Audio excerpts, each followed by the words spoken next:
تو شروع میں نے بات کہی کہ آپ اچھائیوں کے اندر سے بھی کسی برے شخص کو ڈالیں گے تو آپ کہیں گے کہ آپ بتائیے کیا کیا اچھائی ہے اس کے اندر، تو وہ آسمان کے اندر بھی کمی نکالے گا اور یہ کہے گا کہ آسمان اس طرف سے جھکا ہوا ہے۔ وہ جھکا ہوا آسمان نہیں ہے، وہ جھکی ہوئی اس کی عقل ہے، اس کی عقل کے اندر جھول ہے، اس لیے اس کو آسمان میں جھول نظر آ رہا ہے۔ سمجھ میں آ رہی بات؟ وَأَقُولُ قَالَ اللَّهُ جَلَّ جَلَالُهُ وَالْمُصْطَفَى الْهَادِي وَلَا أَتَأَوَّلُ۔ السلام علیکم مفتی صاحب۔ وعلیکم السلام ورحمۃ اللہ وبرکاتہ۔ جی ہارون بھائی سنائیں، کیسے ہیں؟ خیریت سے ہیں؟ مزاج شریف سب؟ الحمدللہ، آپ کی دعا ہے، اللہ کرم ایک دم بڑھیا ہوں۔ جی کیسے آنا ہوا؟ مفتی صاحب ایک مسئلہ تھا جو آپ سے پوچھنا تھا، اسی کے سلسلے میں آیا ہوں میں۔ جی تو کچھ دنوں پہلے میری ایک شخص سے ملاقات ہوئی تھی۔ آپ مائک لے لیجئے، ہمارے جو آڈینس ہے ناظرین ان کو بھی سمجھ میں آئے۔ ٹھیک ہے مفتی صاحب۔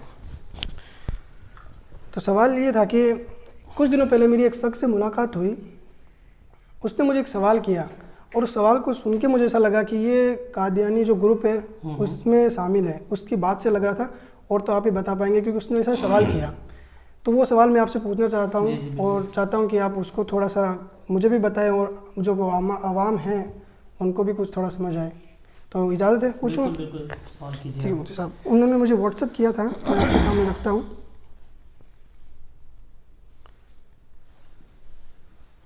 تو سوال ان کا یہ تھا کہ سب سے پہلے انہوں نے یہ سوال کیا، ہمارے نبی پیارے محمد صلی اللہ علیہ وسلم وہ واٹس ایپ پہ لکھ رہے ہیں کہ پیغمبر محمد نے اپنے پریوار کو زکوٰۃ دینے کے لیے کیوں منع کیا تھا، ٹھیک ہے، اور نیچے کچھ اور بھی لکھا ہے، کیا یہ پریوار کے گورو اور اہنکار کا سنکیت نہیں ہے؟ کیا پیغمبر کا پریوار شریشٹھ ہے اور باقی سب ہین ہیں؟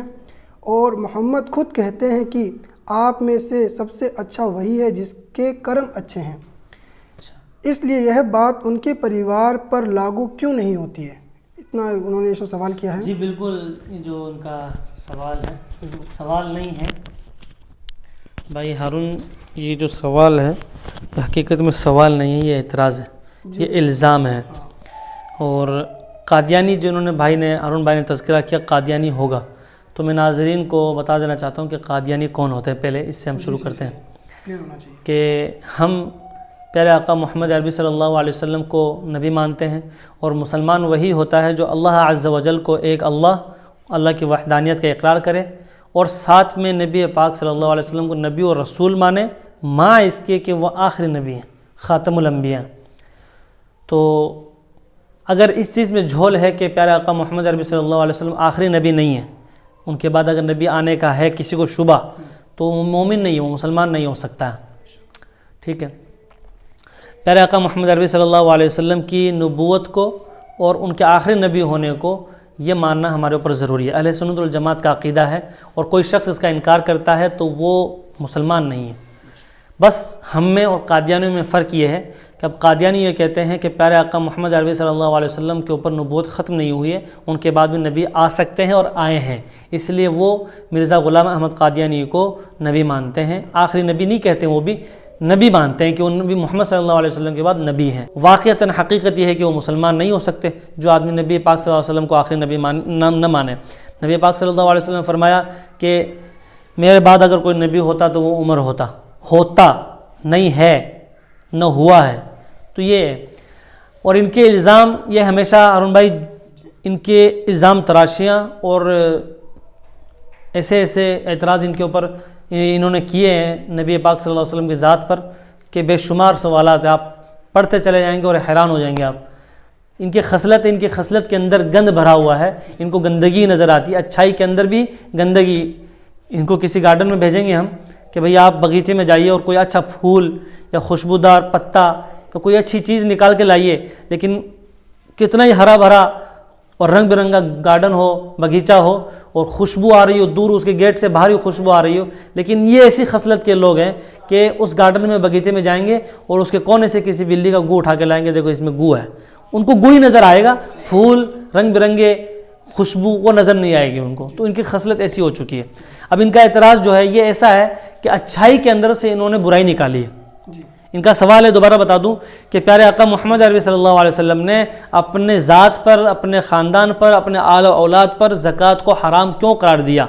یہ تو اپنے قبیلے کو انہوں نے افضل قرار دیا کہ وہ زکوٰۃ کے قابل نہیں ہے، برتر ہیں، افضل ہیں، فخریہ کہ فخر ہے ان کا کہ وہ زکوٰۃ نہیں کھا سکتے، اور دوسروں کو کمزور قرار دیا کہ جو زکوٰۃ کھائے گا وہ کمزور ہے، یہ مطلب ان کا۔ اور کہا کہ نبی پاک صلی اللہ علیہ وسلم نے تو یہ کہا ہے کہ انسان اپنے کرم، اپنے اعمال سے پہچانا جاتا ہے، نہ کہ حسب و نسب سے۔ تو بالکل بات صحیح ہے۔ اس بات کو پر غور کریں تو اعتراض جو ہے، الزام جو ہے، یہ الٹا ہے، اچھائی ہے اس میں۔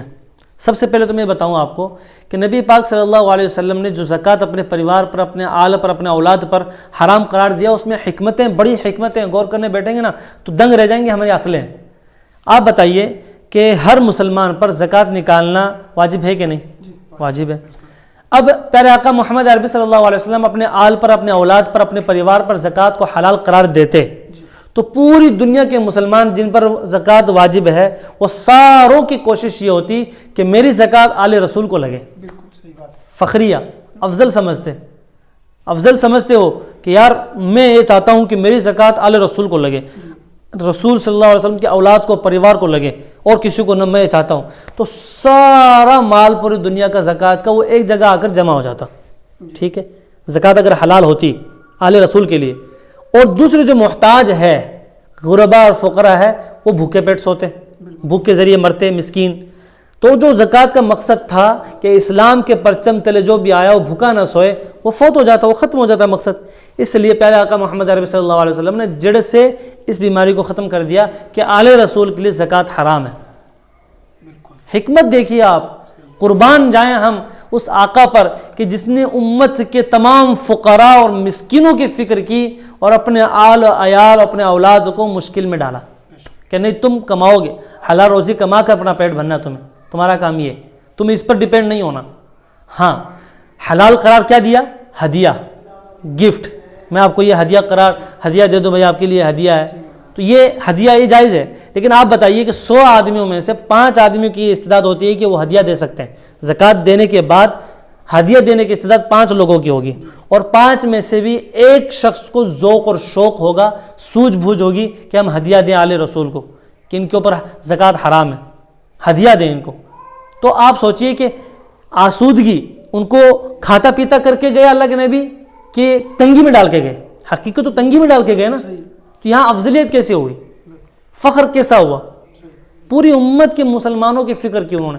اور نبی پاک صلی اللہ علیہ وسلم نے پوری زندگی میں دعا مانگی، اللہم اجعل رزق آل محمد قوتا، کہ آل محمد کی رزق جو ہے، آل محمد پریوار محمد جو ہے، اس کے رزق کو اے اللہ تو بقدر کفایت کر دے، کہ آج کھا لیں کل کی پرواہ نہیں، آج کھایا کل کا پتہ نہیں کل کیا کھائیں گے۔ یہ حال ہمیشہ رہا بھی ہے اور آج بھی یہ حال ہے۔ بہت فاقہ کشی میں مجاہدے کے ساتھ زندگی گزار رہے ہیں، جو اصل سید جو لوگ ہیں، ہم نے اپنے آنکھوں سے دیکھا ہے، فاقہ کشی میں گزار رہے زندگی۔ ہدیہ دینے والے کتنے کم آتے ہیں، کون آتا ہے ہدیہ دینے والا؟ اور آج حال یہ ہے ہمارے بزرگوں کا، جو واقعی میں سید اور آل رسول سے تعلق رکھتے ہیں، وہ ہدیہ کو قبول نہیں کرتے جلدی۔ سمجھ رہے بات؟ تو یہ حقیقت میں الٹا انہوں نے سوال کو اچھائی کو برائی کی طرف سمیٹ لیا۔ اور تیسری بات یہ ہے کہ جنہوں نے اعتراض ابھی کیا، الزام لگایا ہے، یہ ان کو سامنے رکھیں، ان کی ذہنیت کو اور ان کے گند کو آپ دماغ میں رکھیں، اور یہ سوچیں کہ پیارے آقا محمد عربی صلی اللہ علیہ وسلم آل رسول پر، آل محمد پر زکوٰۃ کو اگر حلال قرار دیتے، جائز قرار دیتے، تو ان کا اعتراض ہوتا کہ آل رسول تو زکوٰۃ پر پل رہے ہیں۔ کیوں؟ سمجھ آل رسول زکوٰۃ پر پل رہے ہیں، نہ ان کے کمانے کی نیت ہے، نہ کچھ کرنے کی نیت ہے، زکوٰۃ کھا رہے ہیں بس، یہ اعتراض ان کا ہوتا۔ تو نبی پاک صلی اللہ علیہ وسلم نے تمام بیماریوں کی جڑ کاٹ دی کہ آل رسول زکوٰۃ ان کے اوپر حرام ہے۔ محنت کش بنو، اپنی محنت سے حلال روزی کماؤ اور کھاؤ۔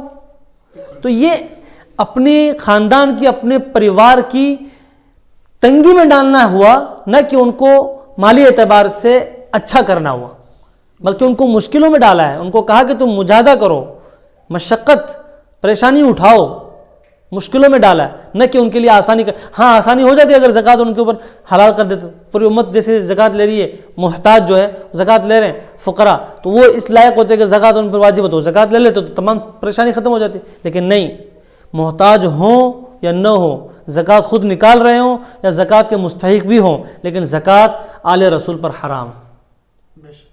تو شروع میں نے بات کہی کہ آپ اچھائیوں کے اندر سے بھی کسی برے شخص کو ڈالیں گے تو آپ کہیں گے کہ آپ بتائیے کیا کیا اچھائی ہے اس کے اندر، تو وہ آسمان کے اندر بھی کمی نکالے گا اور یہ کہے گا کہ آسمان اس طرف سے جھکا ہوا ہے۔ وہ جھکا ہوا آسمان نہیں ہے، وہ جھکی ہوئی اس کی عقل ہے، اس کی عقل کے اندر جھول ہے، اس لیے اس کو آسمان میں جھول نظر آ رہا ہے۔ سمجھ رہی بات؟ تو یہ ہے ان کا حال، اور بہت سے سوالات ایسے، اور ہارون بھائی نے مجھے بیک اسٹیج بتایا تھا کہ انہوں نے سوالات کافی 5-6 سوالات انہوں نے بھیجے ہیں، تو میں نے ان سے کہہ دیا تھا کہ آپ سوال آج ایک کیجیے، انشاءاللہ کبھی اگلے ویڈیو میں اس ایک اور سوالات ایسے لے کر آئیں گے، ان کے جوابات انشاءاللہ آپ کو دیں گے، اور عام فہم میں ہم کوشش کرتے ہیں کہ سب کو سمجھ میں آئے، اور اللہ تعالی ہم سب کو دین محمد پر صراط مستقیم پر جمائے رکھے آخری سانس تک۔ یہی کامیابی کا راز ہے اور یہی کامیابی کا اعلیٰ معیار ہے۔ ٹھیک ہے، تو انشاءاللہ پھر ملتے ہیں کسی اگلی ویڈیو میں۔ اب ہم اجازت چاہتے ہیں، اللہ تعالیٰ کہنے سے سننے سے زیادہ عمل کی توفیق عطا فرمائے۔ السلام علیکم ورحمۃ اللہ وبرکاتہ۔